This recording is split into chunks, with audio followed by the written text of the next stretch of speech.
नमस्कार दोस्तों, मैं विनय तिवारी आपका स्वागत करता हूं। देखिए, ये रीजनिंग का क्वेश्चन है। इस तरह से आपके एग्ज़ाम में प्रश्न ज़रूर आएंगे। देखिए, कभी भी ऐसा प्रश्न आपके एग्ज़ाम में आए तो आपको घबराना नहीं है, क्वेश्चन को ध्यान से देखना है। आप लोग क्वेश्चन को ध्यान से देखोगे तो उसका आंसर 100% आएगा। तो देखिए प्रश्न में,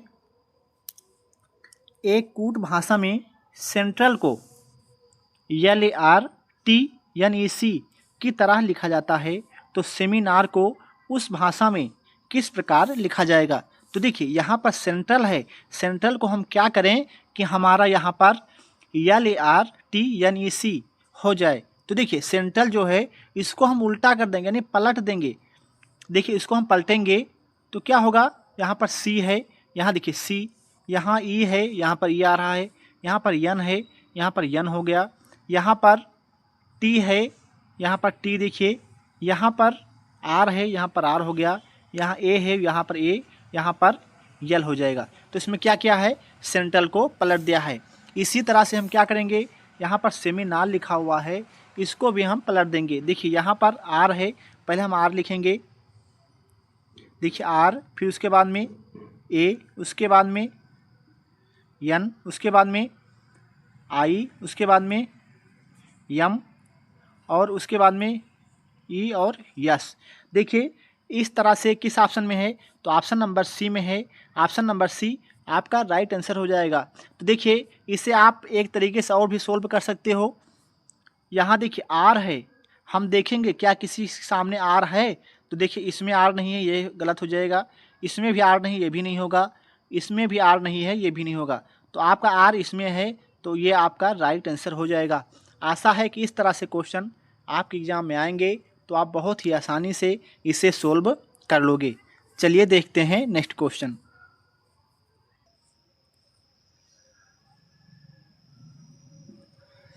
देखिए इस प्रश्न में, ये बहुत ही मस्ट इम्पोर्टेंट क्वेश्चन है।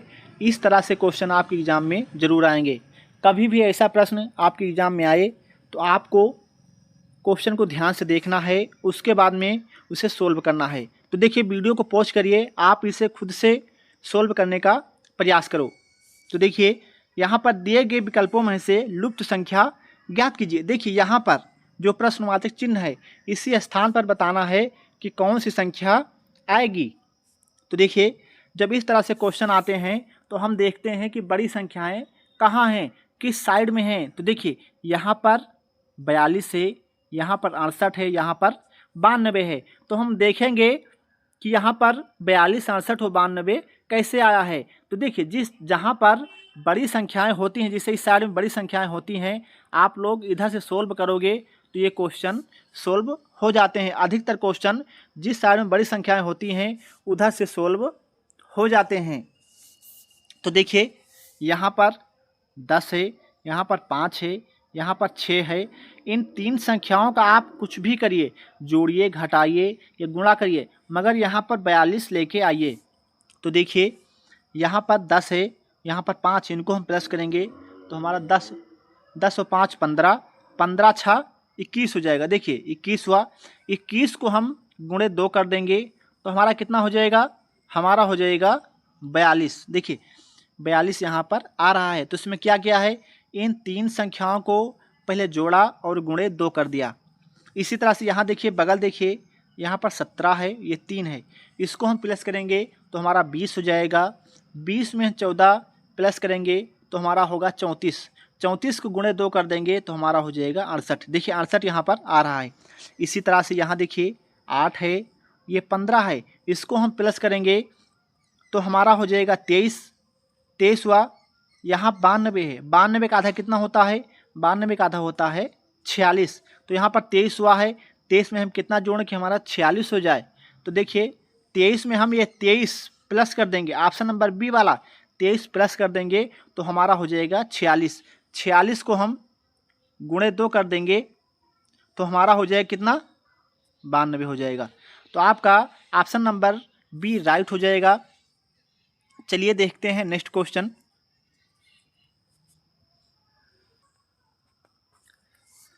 देखिए इस क्वेश्चन में, ये बहुत ही मस्ट इम्पोर्टेंट क्वेश्चन है, ये श्रृंखला का क्वेश्चन है। आप लोग वीडियो को पॉज करिए और खुद से सॉल्व करने का प्रयास करो। तो देखिए दी गई श्रृंखला में अगला संख्या क्या आएगा। तो देखिए अगर हम सीरीज को देखें तो यह बढ़ते हुए क्रम में है। 13 है, 13 से 35 हुआ, फिर 57 हुआ, फिर 79 हुआ, फिर 911 हुआ। फिर यहाँ पर प्रश्नवाचक चिन्ह के स्थान पर बताना है कि कौन सी संख्या आएगी। अगर हम सीरीज को ध्यान से देखें तो यहाँ पर 1 है, 1 के बाद में यहाँ पर 3 है, इसमें हम 2 प्लस कर देंगे तो 3 हो जाएगा।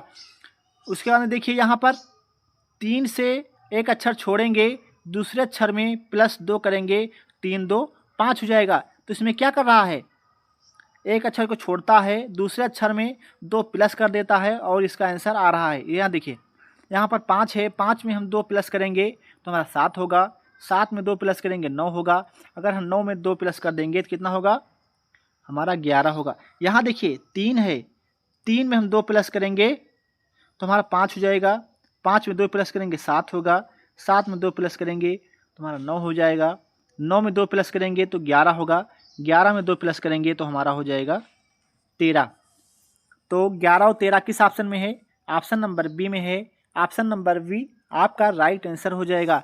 एक बार फिर से देखिए, यहाँ पर 1 था, 1 में 2 प्लस किया 3 हुआ, 3 में 2 प्लस किया 5 हुआ, 5 में 2 प्लस किया 7 हुआ, 7 में 2 प्लस किया 9 हुआ और 9 में हम 2 प्लस करेंगे तो 11 हो जाएगा।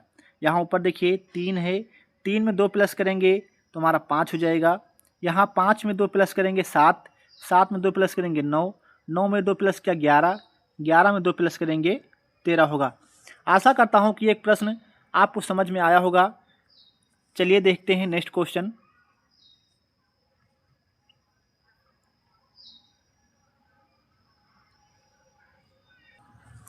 इस क्वेश्चन में देखिए ये बहुत ही मस्ट इम्पोर्टेंट क्वेश्चन है। इस तरह से प्रश्न आपके एग्जाम में जरूर आएंगे। ये कैलेंडर का क्वेश्चन है, अगर आप इसे एक बार समझ जाते हो तो आप जीवन भर कभी नहीं भूलोगे। तो देखिए यदि 4 दिसंबर 2010 को शनिवार था तो 4 जनवरी 2011 को कौन सा दिन होगा। तो ये पूछ रहा है अगर 4 दिसंबर को शनिवार था तो 4 जनवरी को कौन सा दिन होगा। देखिए इस तरह से क्वेश्चन अगर आपके एग्ज़ाम में आए तो सबसे पहले आपको देखना है कि जो वर्ष पूछा है उसमें वो कौन सा महीना है। तो उसमें ये दिसंबर चल रहा है। देखिए दिसंबर कितने दिन का होता है, दिसंबर होता है 31 दिन का। 31 दिन में क्या हुआ, 4 दिन बीत चुका है, इसको हम माइनस कर देंगे। जो महीना था 31 दिन का उसमें जो 4 दिन बीत गया है उसे हम माइनस कर देंगे तो हमारा बचेगा कितना, 27 दिन। देखिए 27 दिन बचा। उसके बाद में क्या लग जाएगा, दिसंबर के बाद में लग जाएगा जनवरी यानी कि 2011। तो यहाँ देखिए 4 जनवरी, जो 4 जनवरी का हम सिर्फ 4 दिन ले लेंगे, 4 दिन इसमें हम ऐड कर लेंगे 27 में, तो हमारा हो जाएगा 27 4 31। 31 दिन हुआ। देखिए 31 दिन हुआ है, 31 को हम भाग कर लेंगे 7 से। देखिए 7 से भाग क्यों करते हैं, क्योंकि हफ्ता जो होता है वो 7 दिन का होता है।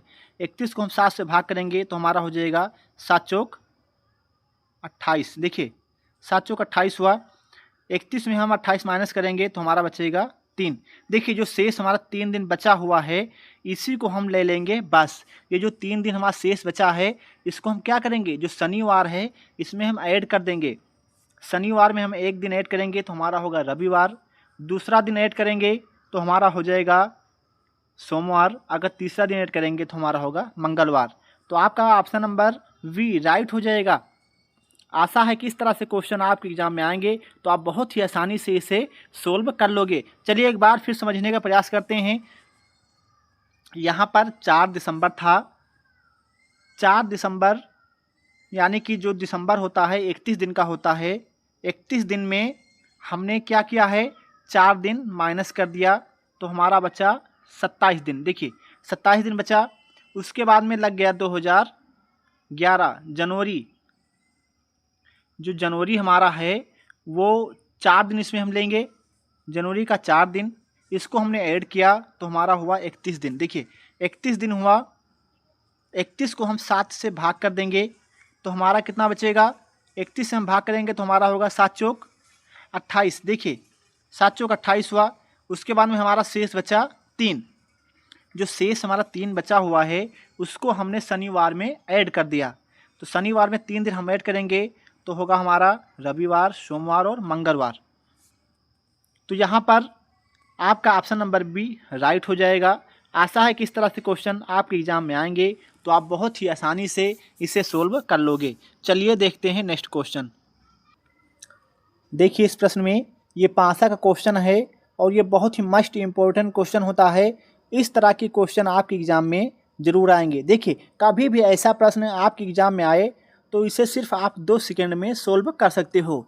तो देखिए प्रश्न को ध्यान से देखिए, 6 के विपरीत कौन सी संख्या आएगी। तो पूछ रहा है कि 6 के विपरीत कौन सी संख्या आएगी। तो हम देखेंगे 6 कहाँ पर लिखा हुआ है, तो 6 यहाँ पर लिखा हुआ है। उसके बाद में हम देखेंगे कि कौन सी संख्याएं हैं, तो यहाँ पर 3 और 1 दिया हुआ है। हम देखेंगे क्या 3 और 1 किसी में है, तो यहाँ देखिए हाँ 3 और 1 इसमें दिया हुआ है। तो क्या होगा, इसका 3 और 1 और इसका 3 1 हो जाएंगे कॉमन और 6 के विपरीत हो जाएगा 5। तो आपका ऑप्शन नंबर डी राइट हो जाएगा। तो इसमें क्या किया है फिर से देखिए, यहाँ पर पूछ रहा है कि 6 के विपरीत कौन सी संख्या आएंगी। तो देखिए यहाँ पर 6 है, उसका और देखेंगे कौन सी संख्याएं हैं, तो यहाँ पर 3 और 1 है। और हम देखेंगे कि और किसी इमेज में 3 और 1 है, तो देखिए यहाँ पर 3 और 1 दिया हुआ है। तो इसमें क्या होगा, इसका 3 और 1 और इसका 3 1 आपस में हो जाएंगे कॉमन और 6 के विपरीत हो जाएगा 5। आपका right answer option number D होगा। डी राइट हो जाएगा। आशा करता हूँ कि वीडियो अच्छी लगी हो तो चैनल को सब्सक्राइब जरूर करें। वीडियो देखने के लिए धन्यवाद। जय हिंद।